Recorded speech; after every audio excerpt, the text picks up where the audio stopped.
Dios sea bendiciendo nuestras vidas, la vida de cada uno de los que estamos en esta tarde acá. Dios sea glorificándose en nosotros. Quiero darle gracias al Señor por su amor, por su misericordia, por poder compartir con ustedes un culto más de adoración. Amén. Un culto donde exaltamos y loamos el nombre del Señor. Darle gracias al Señor porque el día jueves, cuando terminaba la oración, no sé si se recuerdan algunos, Dios trajo a Ronald. Dios te bendiga, Ronald, bienvenido eres a la casa del Señor. Algunos ya se habían ido y los que quedábamos tuvimos la maravillosa bendición de poder compartir un momento con Ronald y hoy está acá. Dios te bendiga, Dios afirme tus pasos y que sea Dios glorificándose en tu vida y en tu familia, Ronald.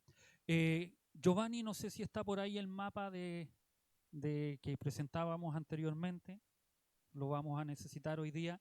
Quiero que busquen en sus Biblias el libro de los Hechos de los Apóstoles, capítulo 15, versículo 4 al 6. Hechos de los Apóstoles, capítulo 15, verso 4 al 6.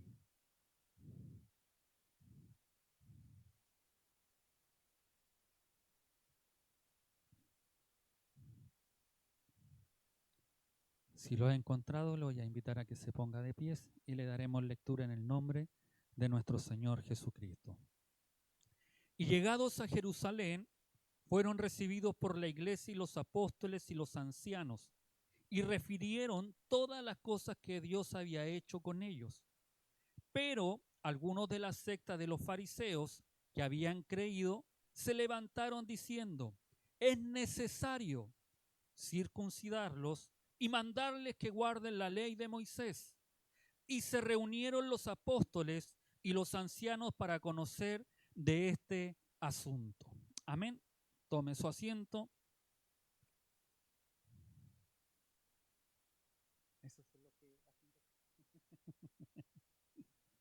En los versículos que vimos anteriormente, hace aproximadamente unas 2 semanas atrás, pudimos observar el comienzo de un conflicto crucial en la iglesia primitiva. Si hay algo que nosotros no podemos desconocer, que a veces las iglesias pasamos por problemas, dificultades, hay diferencias de opinión, y esas están y existen. Y este capítulo nos enseña exclusivamente a eso, a cómo poder abordar aquellas cosas. Unos cuantos hombres, dice el verso 1, bajaron de Judea, trataron de convencer a los miembros gentiles de la iglesia cristiana de Antioquía que tenían que circuncidarse para poder salvarse o ser salvos, convirtiéndose en un requisito indispensable para la salvación de los gentiles. Esto era lo que ellos postulaban, que si no se circuncidaban, aunque hayan aceptado a Jesucristo, tenían que circuncidarse para ser salvos. Pablo y Bernabé no estaban de acuerdo con aquello en absoluto. Ellos sostenían que la salvación era por fe o por la fe en Jesucristo y no por cumplir la ley mosaica, generándose una acalorada discusión. ¿Se recuerdan? No poca, decía la Escritura, sino que una de esas que a nosotros nos gusta ver a veces, de esas que nos gusta estar observando y le ponemos a veces más leña ahí. Debido a esta controversia, se decidió que Pablo y Bernabé y algunos otros creyentes subieran a Jerusalén a tener una reunión con los apóstoles y los ancianos para discutir el asunto a fondo con ellos. La congregación se despidió de ellos y les proveyó, dice la Escritura, de lo que es necesario para el viaje. Y ellos pasaron por Fenicia y Samaria, contando cómo se estaban convirtiendo los gentiles, y todos los miembros de la comunidad cristiana se quedaban encantados al oírlo. Ellos se maravillaban al ver el poder y cómo Dios se estaba moviendo. En los versos que hemos leído hoy podremos ver la llegada de esa importante delegación a Jerusalén, cómo fueron recibidos por los apóstoles y los ancianos y cómo expusieron el motivo de su viaje. Apreciaremos cómo la controversia que surgió en Antioquía se traslada al corazón mismo del liderazgo de la iglesia primitiva. Veremos cómo incluso dentro de la comunidad de Jerusalén existían creyentes de trasfondo fariseo que insistían en la necesidad de la circuncisión y la observancia de la ley de Moisés para los gentiles. Este es un momento decisivo para la iglesia, donde se establecerían las bases para la unidad y la forma de resolver conflictos en la iglesia en un mundo multicultural que se estaba dando. En ese tiempo se ha dado, en este tiempo, y se dará el día de mañana. Amén. No sé si está el mapa. ¿Sí? Vamos a pedirle a Giovanni que nos presente el mapa para que más o menos nos ubiquemos geográficamente.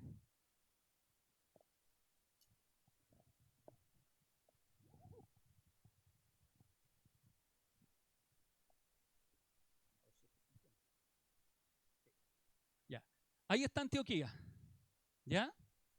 No nos olvidemos que el primer viaje misionero de Pablo fue ahí, la isla de Chipre, la recorrió completamente, después va ahí, llega a Pergue, sube hasta Antioquía de Pisidia, sigue a Iconio, Listra, Derbe.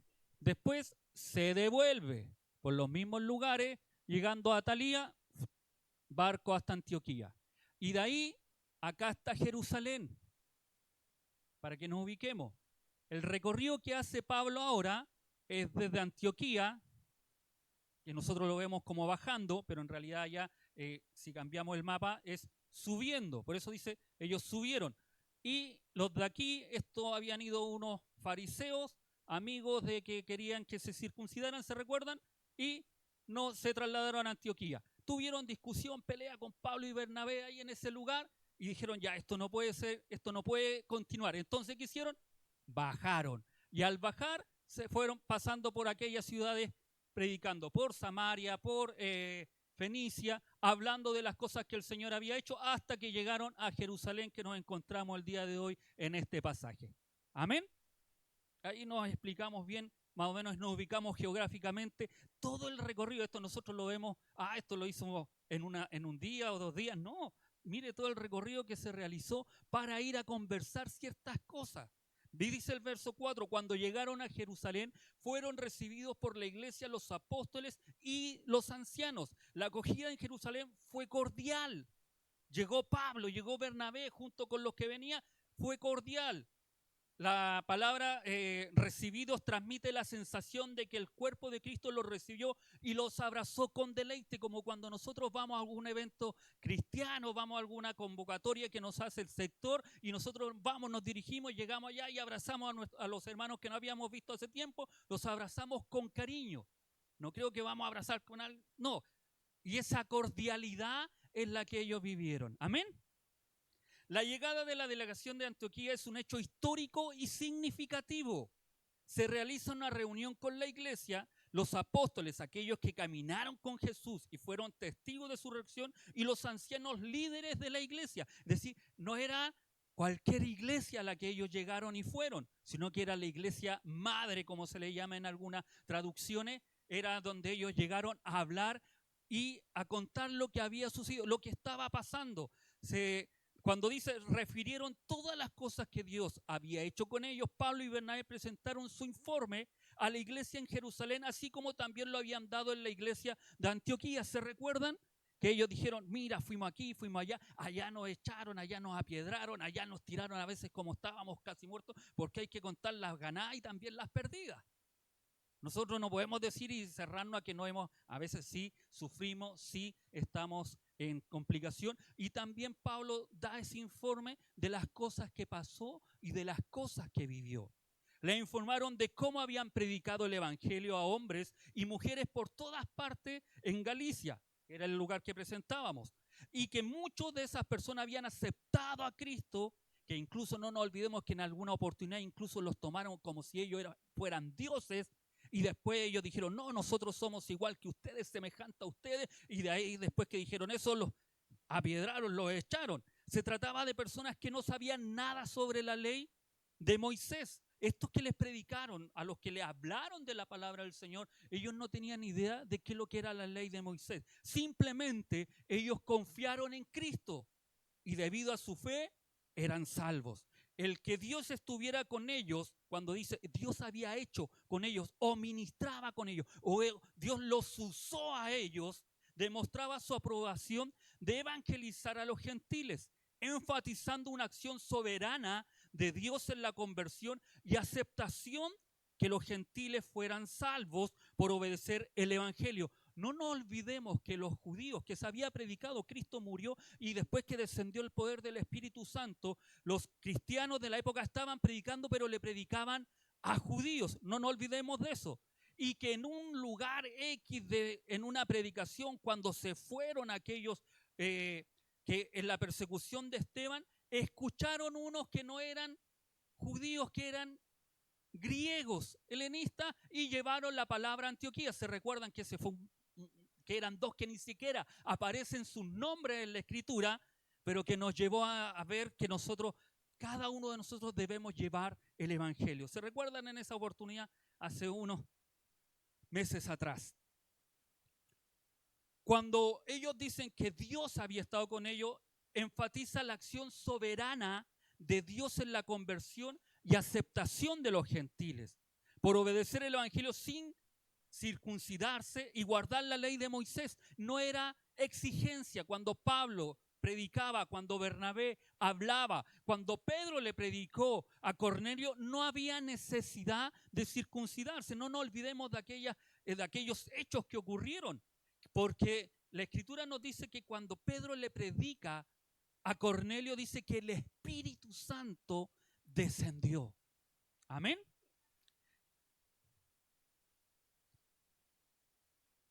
Pero la circuncisión y guardar la ley de Moisés era la finalidad específica por lo que ellos habían subido a Jerusalén. Ese era el motivo que los motivó, que los llevó. No era dar un informe de lo que había ocurrido. Ellos aprovecharon el instante. Ellos aprovecharon la oportunidad y pudieron informar lo que estaba ocurriendo en la evangelización. Pero lo que los motivaba a ir a Jerusalén era ver este tema de la circuncisión. Amén. Este informe sirve como un antecedente poderoso al debate, mostrando que Dios ya estaba trabajando de manera evidente y sobrenatural entre los no judíos. No nos olvidemos nunca que los judíos pensaban que solamente Dios era para ellos y la salvación era para ellos y que nadie más podía entrar en aquella salvación. Ese era el concepto que los judíos tenían. Por eso cuando ellos dan este informe empiezan a ver que Dios no se limita a una raza, a una nación, a un país. Dios va más allá de aquellas cosas. Independiente de la circuncisión, querían dejar claro que la inclusión de los gentiles no es una idea humana, no es alguien que puede decir este sí, este no, sino que es una obra soberana del Espíritu Santo que Él hace salvo a quien Él quiere. Amén. El verso 5 en la versión NTV dice: pero entonces algunos de los creyentes que pertenecían a la secta de los fariseos se pusieron de pie e insistieron: los gentiles convertidos deben ser circuncidados y obligados a seguir la ley de Moisés. Imagínense el ambiente tenso, difícil y complicado debe haber sido en ese momento mientras Pablo y Bernabé están exponiendo, dando un informe de cómo los gentiles se estaban convirtiendo, de cómo Dios estaba realizando milagros, obras sobrenaturales en aquellos lugares. Y en ese momento se levanta una dura oposición. Se levantan hombres de los fariseos que empiezan a decir: no, esto no es así. Cuando la Escritura dice se levanta una dura oposición, en la iglesia esta oposición eran creyentes, eran fariseos pasados, es decir, que se pasaron de los judíos a la iglesia cristiana. Eran judíos cristianos, no eran desconocedores de la Escritura, no eran otras personas más que creyentes, eran fariseos creyentes en Cristo, los cuales tenían algo y estaban exigiendo algo como condición indispensable. Y esto no lo podemos nosotros olvidar. Esta condición era indispensable de la misma manera que antes la circuncisión y la observancia de la ley mosaica. Ellos hablaban, decían, se levantaron mientras daban: ya está bien, aceptamos que ellos se conviertan, aceptamos que ellos sean salvos por Jesucristo, pero tienen que hacer algo más. No nos olvidemos de eso. La secta de los fariseos, el término es jairesis, que es tomar para sí mismo. Denota una elección o una opción. Por eso se le dice la secta de los fariseos, tanto en la facción o como escuela que sostenían principios distintivos. Los fariseos fueron los más influyentes de las tres principales sectas judías, que eran los saduceos, los esenios y los fariseos. Amén. Los fariseos eran bien conocidos por su gran respeto y estricta adherencia a la ley de Moisés y las tradiciones orales. No nos olvidemos que la única Biblia que existía en ese tiempo era la Septuaginta, que había sido escrita por Alejandro Magno, recopilada, y era solamente que hablaba del Antiguo Testamento. El Nuevo Testamento todo había sido oral, traspasado de apóstol a creyentes, de creyentes a más creyentes, de creyentes a más discípulos, de discípulos a más discípulos. Era la forma en que el Nuevo Testamento, podríamos decir, o la vida y la obra de Jesucristo era la que se estaba transmitiendo. No había nada escrito aún hasta que Pablo empieza a enviar las cartas y Lucas empieza a escribir, y ahí se empieza a derramar todo lo que es la escritura. Pero en ese tiempo, no nos olvidemos, la vida, pasión y obra de Jesucristo se había transmitido oralmente. Amén. Y el deseo de esta facción, digamos, esta secta farisea, su deseo era obedecer la ley hasta en los más pequeños detalles. No podemos olvidarnos cómo los increpaba Cristo. ¿Se recuerdan? Ustedes, fariseos hipócritas, ustedes que hacen lo más mínimo, pero se cuelan el mosquito, pero se comen el camello. Ustedes que reclaman por el día de descanso. Ellos eran especialistas para reclamar cosas que no tenían importancia. No nos olvidemos que a Jesucristo le decían que Él hacía milagros por Belcebú. Le decían que Jesucristo sanaba en día de reposo, que sus discípulos comían sin lavarse las manos. Mire las cosas que se fijaban. Ellos diezmaban hasta el eneldo, les dicen una oportunidad, pero sus corazones estaban lejos de lo que Dios quería hacer realmente. Cristo los increpó. Estos eran los fariseos. ¿Y qué hicieron? Se levantaron diciendo, es necesario circuncidarlos y mandarles que guarden la ley de Moisés. Aquí se reitera la postura que causó el conflicto en Antioquía. Las afirmaciones categóricas, la circuncisión y la observancia de la ley mosaica son necesarias para la salvación de los gentiles. Y esto es importante que lo podamos analizar. Esto no era una simple sugerencia cultural, ¿ya? Se refería a lo que no sería una opción. Es una necesidad esencial. Eso era lo que decían estos fariseos. Es una necesidad esencial, una práctica obligada como condición fundamental para la salvación desde su perspectiva. No de la Escritura, sino de la perspectiva farisea o judía. Amén. Y para eso no debemos olvidarnos la forma que ellos tenían y estaban acostumbrados a acercarse a Dios. ¿Se recuerdan? Ellos, todos los judíos, eran circuncidados de nacimiento al 8º día, ¿cierto? Entonces ellos esa condición como que ya la tenían asumida, y como ellos se creían que Dios les pertenecía a ellos y no ellos a Dios, sino que Dios es mío, ellos eran stingy ellos. Todo era de ellos. Hasta el Dios, creador de todas las cosas, era de ellos. Pero se olvidaban que Dios era el creador de ellos. Se olvidaron de eso. Y Dios hace las cosas como Él quiere. Entonces las formas que ellos tenían para acercarse a Dios, que eran hijos de Dios, que eran hijos de la promesa, era a través de la circuncisión. Ellos dicen, nosotros somos hijos del pacto, somos hijos de la promesa.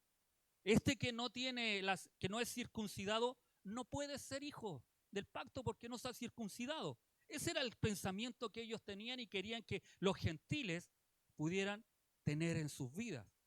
Eso quisiera decir que todos nosotros debiéramos estar circuncidados si quisiéramos tener la salvación. Y esa era la disputa que había. Y no solo eso, estos ex fariseos enseñaban dos cosas. Primero, los gentiles convertidos debían ser iniciados al judaísmo a través de la circuncisión. Y segundo, que los gentiles convertidos debían vivir bajo la ley de Moisés si querían estar bien con Dios y ser aceptados en la comunidad cristiana. No nos olvidemos que ellos hacían cosas para acercarse a Dios, pero eran todas cosas externas. La circuncisión era algo externo, no era del corazón. Cuando Cristo dice, yo quiero que este corazón sea circuncidado. Ellos se acercaban a través de los sacrificios, de los holocaustos. Y cada año ellos hacían un sacrificio y ellos pensaban que estaban más cerca de Dios. Cuando Cristo nos dice que con solo aceptarle nosotros entramos a la presencia del Señor. Básicamente su enseñanza era: los gentiles son libres de venir a Jesús.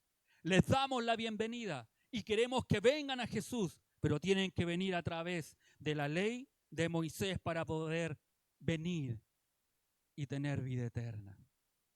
David Guzik señala que para que un fariseo fuera realmente cristiano, se necesitaría, más que reconocer que Jesús era el Mesías, tendría que abandonar sus intentos de justificarse mediante el cumplimiento de la ley y aceptar la obra de Jesús como base de su justificación. ¿Y por qué esto es tan importante? Porque nosotros como seres humanos siempre hemos querido hacer obras para agradar a Dios, para ganarnos el favor de Dios. El mundo está lleno de religiones, el mundo está lleno de doctrinas, de enseñanzas que el hombre hace cosas para querer ganarse el favor de Dios. Y grave error, porque por más cosas que tú y yo hagamos para ganarnos el favor de Dios, no lo vamos a hacer porque Dios lo regaló a través de Jesucristo. Pablo escribió más tarde: sabiendo que el hombre no es justificado por las obras de la ley, sino por la fe en Jesucristo. Nosotros también hemos creído en Jesucristo para ser justificados por la fe en Cristo y no por las obras de la ley. Por cuanto por las obras de la ley nadie será justificado. Gálatas 2:16. Pablo enseña, les dice después a los Gálatas, usted cuando tenga tiempo en su hogar, va a ver que gran parte del libro de Gálatas, Pablo está relatando lo que viene a acontecer aquí. Lo que acontece ahí en ese momento, en ese concilio que se manifiesta, donde ellos discuten aquellas cosas y donde dice que las obras de la ley a usted y a mí nunca nos van a salvar. Cuando hablamos de la ley de Moisés, no se refiere a los 10 mandamientos, debemos dejarlo a un lado, esos nunca fueron tocados. La ley se refiere a las prácticas rituales de los judíos que los diferenciaba de otras personas, la circuncisión, las leyes de alimentación y otras pautas de vida que ellos tenían. Veíamos que son casi 613 leyes que ellos crearon, donde ellos tenían que comportarse, y eran las que ellos observaban cuando decían que los gentiles debían cumplir obligatoriamente aquellas leyes para ser salvos. No son los 10 mandamientos son universales y en toda religión. Son principios que Dios, valóricos que Dios tiene y que debemos respetar siempre y siempre se han respetado. Tony Merida dice: lamentablemente, hoy vemos gente que cuestiona la idea de que la salvación es solo por gracia. Muchos adhieren a veces sin darse cuenta a un evangelio de Jesús más algo más. Jesús más el bautismo. Pero nosotros también hemos caído en ese error. Si tú no te bautizas, no eres salvo. El bautismo no es para ser salvo, porque nosotros ya somos salvos. Es una ordenanza, es un mandamiento que Dios dejó, que Cristo instituyó y que debemos hacerlo. Ninguno de nosotros no puede estar no bautizado y decir que es cristiano. Un cristiano debe bautizarse, no para ser salvo, porque ya somos salvos. Amén. Decimos Jesús más la asistencia a la iglesia.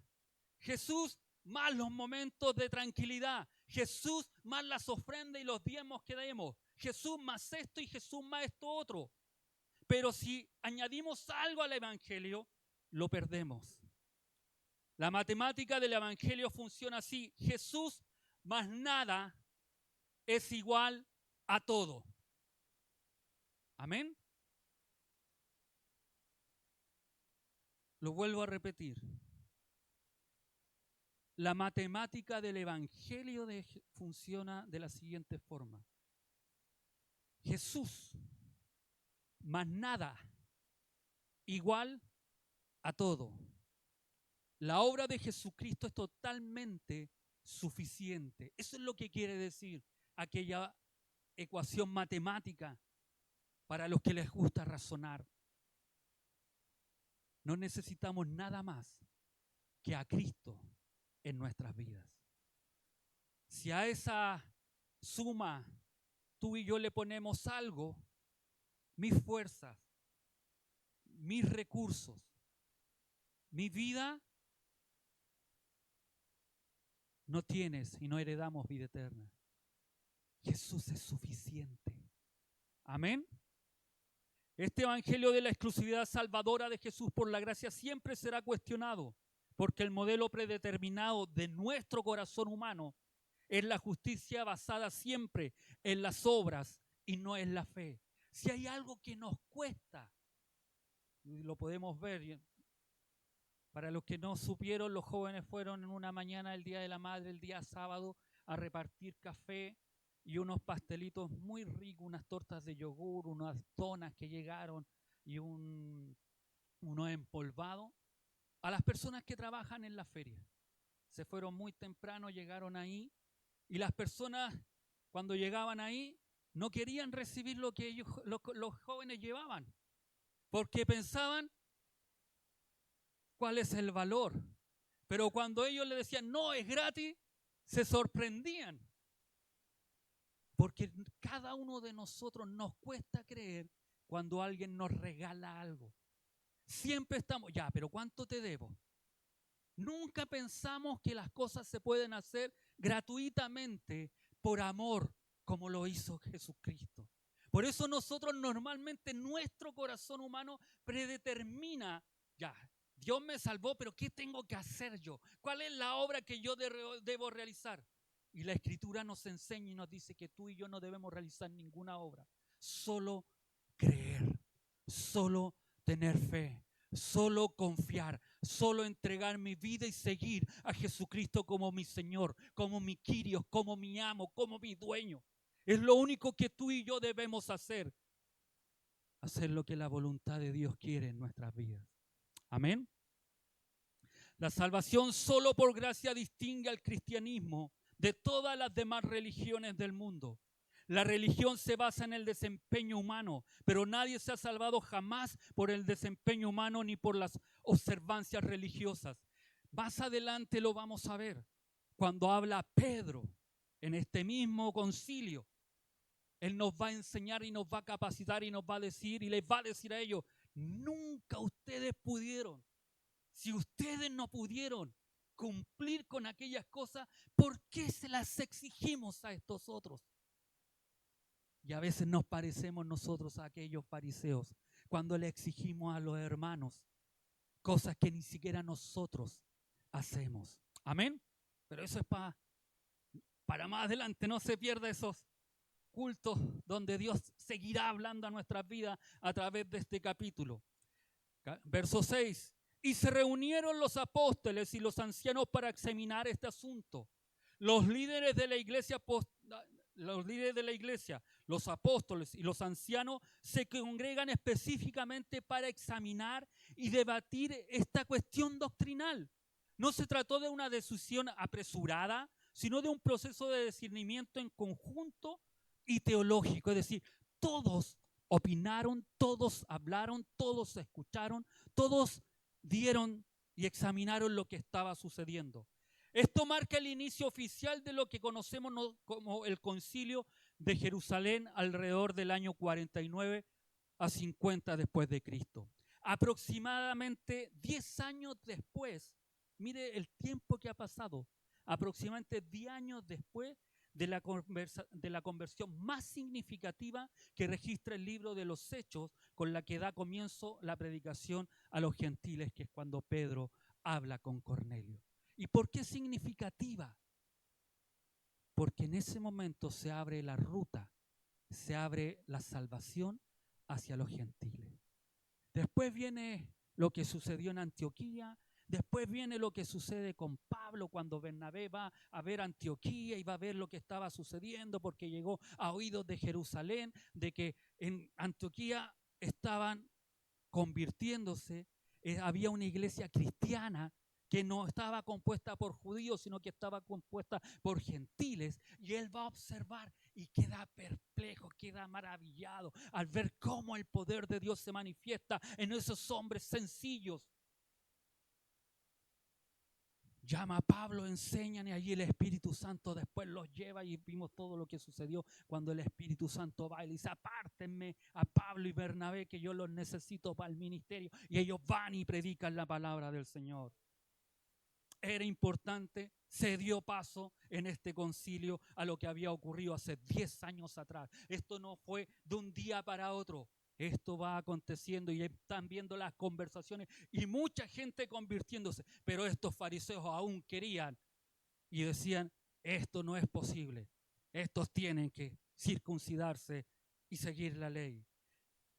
Para considerar este asunto, la palabra considerar sugiere una investigación cuidadosa, un examen profundo y una deliberación reflexiva. Los líderes estaban tomando en serio tanto el testimonio de Pablo y Bernabé sobre la obra de Dios entre los gentiles, como también ellos tomaban las objeciones de los creyentes fariseos. No es que no lo escucharon ambas posturas para poder llegar a un acuerdo. Y es el consejo que muchas veces siempre se nos da, que uno no puede tomar determinación sobre el testimonio o la base de una persona, uno siempre debe conocer las dos versiones. Amén. Eso nos ayuda en todo momento, sobre todo en el hogar, entre discusiones de pareja, entre que este dijo este dijo otro. No, ambos. Amén. Y ahí estaban ambas posturas. El asunto era demasiado importante. Estaba en juego la libertad de los hermanos gentiles. Y sabe que cuando uno dice la libertad de los hermanos gentiles, era la libertad de nosotros. Era la libertad de nosotros. Somos los cristianos justificados ante Dios solo por fe, no por la combinación de fe y obediencia a la ley de Moisés. Es suficiente la obra de Cristo por sí misma para salvar a aquel que cree en Jesús. ¿O usted piensa que debemos agregar nuestras obras para poder ser justificados ante Dios? Las obras que usted y yo realizamos las hacemos por amor, como siempre le he manifestado. Lo que yo hago, lo que yo realizo, lo que yo doy, lo que yo pueda entregar, lo hago siempre por amor. No para ganarme el beneplácito de Dios o para decir yo soy el preferido del Señor, sino que solamente todo lo que usted y yo podamos hacer siempre sea por amor. Amén.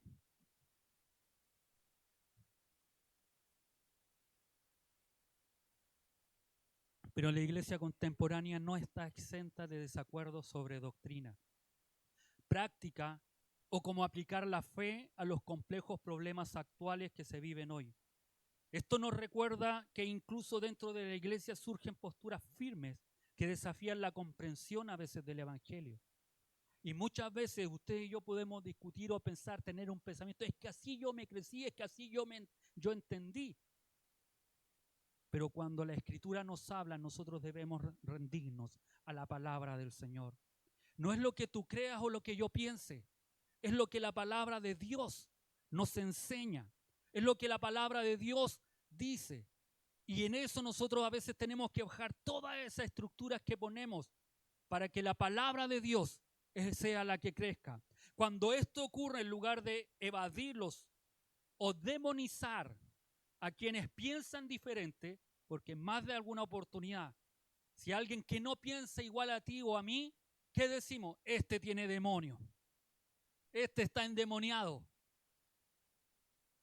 Y puede que tenga una postura totalmente distinta a la que tú y yo tengamos. Amén. Debemos reconocerlos y buscar abordarlos con espíritu de humildad y amor, pero sin comprometer las verdades fundamentales del Evangelio. Es lo que tú y yo nunca debemos transar. Esto implica estudiar las Escrituras diligentemente y dialogar respetuosamente. No toda tradición o requisito añadido es necesariamente bíblico o saludable para la fe. Cuidado con esto, porque a veces tenemos tradiciones, añadimos requisitos para que las personas puedan ser salvas. Ante desafíos importantes, la tentación nos hace tomar decisiones unilaterales, apresuradas o basadas en la opinión de todos sin consultar a Dios. Es lo que tú y yo no debemos hacer. Debemos ser diligentes en buscar la sabiduría colectiva, estudiar los problemas a fondo y sobre todo buscar la dirección del Espíritu Santo a través de la oración y el consejo mutuo. Son cosas que ellos hicieron para analizar lo que estaban viviendo. Esto es vital para tomar decisiones que promuevan la unidad, la salud y mantener la misión que la iglesia debe realizar. A pesar de la fuerte diferencia de opinión, la iglesia buscó resolver el conflicto a través del diálogo y la consulta con el liderazgo reconocido. No le va a ir a preguntar a alguien que no tiene idea de la Escritura. Tiene que ser alguien que tú reconozca que sabe de la Escritura y te pueda guiar. Amén. Esto nos muestra la importancia de la unidad y la búsqueda de la verdad en comunidad en la iglesia. Como manejamos las diferencias doctrinales o de prácticas en nuestra vida, ¿buscamos realmente el consejo y la sabiduría del líder maduro? Los creyentes fariseos, aunque habían abrazado a Cristo, interpretaban la nueva fe a través del lente de su antigua tradición. Hoy en nuestras vidas podemos estar sutilmente añadiendo leyes o requisitos humanos a la simple fe en Cristo y dejando que nuestro propio trasfondo cultural y religioso pueda influir en nuestra comprensión del Evangelio. Sabemos que Dios obra de manera distinta en diferentes culturas y contextos. Debemos estar abiertos y dispuestos a escuchar y valorar cómo Dios se está moviendo en lugares y personas que quizás no encajan en nuestro molde tradicional o expectativa. ¿Cuántas veces nosotros encasillamos, enmoldamos? Es que tiene que ser de una forma. Es que tiene que ser así. Si no es así, esto no es de Dios. ¿Cuántas veces hemos escuchado? Si es de Dios, no es de Dios. Como nosotros poniéndonos los jueces de que una persona llegue y que Dios haya obrado de una forma distinta a como Dios lo hizo conmigo o lo hizo con usted. Debemos examinar nuestras propias tradiciones y prácticas para asegurarnos de que no se conviertan en barreras innecesarias para que las personas lleguen a Cristo o para que la iglesia avance en su misión. Y esto es tan importante porque muchas veces son nuestras tradiciones, son nuestras prácticas las que levantamos como barreras para que las personas puedan desarrollarse, puedan vivir en un evangelio libre. Un evangelio que Cristo quiere que cada uno de nosotros vivamos. Necesitamos discernimiento para distinguir entre las verdades bíblicas inmutables y las costumbres culturales o denominacionales que necesitan adaptación o ser dejadas de lado de una vez por todas, que no contribuyen al crecimiento del evangelio, que no contribuyen al crecimiento de la obra de Cristo, sino que retrasan la obra de Cristo y de la iglesia. Debemos tener claro que estos creyentes querían añadir al evangelio, y cuando esto sucede de querer añadir algo al evangelio, ya no será entonces el evangelio, sino una religión considerada como un conjunto de ritos y tradiciones. Por eso es tan importante que nosotros podamos observar los ritos de lado. Cristo. La única manera que tenemos para tener vida eterna es por medio de la fe en Cristo. No hay otra forma. sino por la fe. El mismo Señor dijo en el Evangelio de Juan 14:6, yo soy el camino y la verdad y la vida. Nadie viene al Padre sino por mí. Y esto es tan importante, porque hoy en día cuando se dice que hay muchos caminos para ser salvo, Cristo dice, yo soy la salvación y el camino para llegar al Padre. El único que murió por ti y murió por mí fue Cristo. Dios no va a preguntar o mirar si te portaste bien o asististe a la iglesia o cumpliste con este rito o aquella ceremonia o aquella tradición. Nadie viene al Padre sino por mí. Es como si Dios estuviera diciéndole, mi hijo murió por ti. ¿Qué hiciste con él?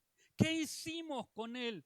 La respuesta que demos, donde tengamos al Hijo de Dios en nuestras vidas, es lo que nos va a determinar nuestro destino eterno.